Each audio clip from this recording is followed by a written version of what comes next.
कसं आहे, यांचं पोटातलं ओठात आलेलं आहे. इतक्या दिवस हे पोटात होतच. आम्ही जे संविधानाविषयी बोलतोय सातत्यानं, याला कारणच हे आहे. आणि यांच्या पोटातलं आता ओठात आलेलं आहे. याच्यातून यांची मनोवृत्ती आणि मनोवृत्ती दोन्ही गोष्टी दिसतात.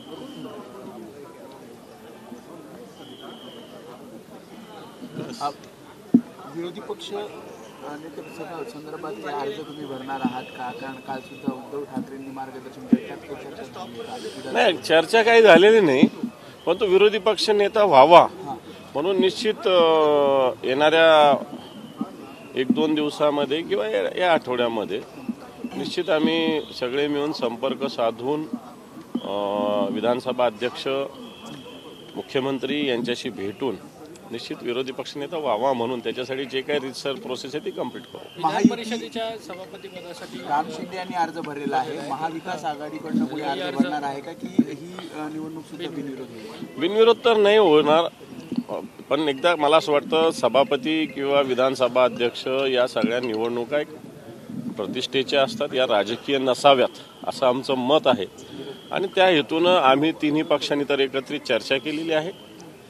सरकारी पक्षांनी सुद्धा जर मला असं वाटतं याच्यात चर्चा केली तर निश्चित एक चांगला मार्ग आम्ही काढण्याची आमची तयारी आहे. 12पर्यंत वेळ आहे, 1 तास वेळ आहे. कोण अजून ठरलंय कोण अर्ज भरणार? तुमच्याकडून काय अर्ज दाखल केला जाणार? हे अजून ठरवू ना. आता आमची एक त्याच्याविषयी बैठक होणार आहे.